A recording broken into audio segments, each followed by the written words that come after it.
Hey guys, welcome to part 2 of the captain's meeting. Today we're going to go over the indoor soccer rules. Here comes the Jerseys will be provided by the intramural department, and you have to make sure that you're wearing a t-shirt at all times underneath the jersey. Please remember, no jewelry. That means earrings, bracelets, necklaces, all that stuff has to come off. If it has religious significance, you can talk to a supervisor before the game and they can give you the okay. If the jewelry is below the t-shirt line or pant line, that's your business, not ours. We just hope it doesn't get ripped out during it, so it's up to your discretion. Please, no metal cleats at any time. We had a bad injury a few years ago that had metal cleats in it, so please just take them out. This is intramurals. We're just out here playing for fun. As far as hats and headbands go, you can't wear hats if you're wearing a bandana. It can't have a hard knot in it, so the easiest thing to do is just not to wear them. Here comes the y'all don't really want it like that. Here comes the With indoor soccer, teams will consist of 5 players for the men's and women's leagues and 6 players for the co-rec league. To start a game, both divisions need a minimum of 4 players, and in the co-rec league, you have to have 2 of each gender to start a game. here comes the y'all don't really want it like When substituting in a game, players are allowed to substitute on the fly as long as they're to their respective benches, so you can't substitute to create an advantage during the game. If you're going to substitute a goalie during the game, you have to wait till it's a stoppage of play, and you have to let one of the referees know.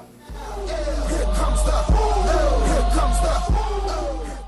Games will consist of 2 20-minute halves with a little halftime break in between, and each team gets 1 timeout per half.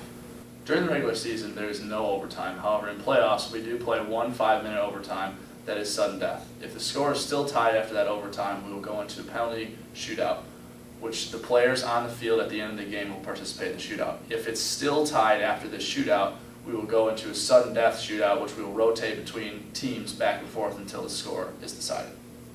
y'all don't really want it like that.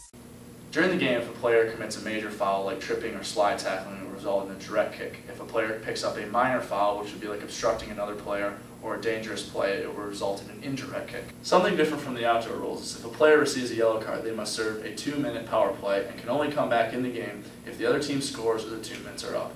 If a player receives a red card, they must exit the field, they are not allowed to come back during the game, and the team must serve a 5-minute power play.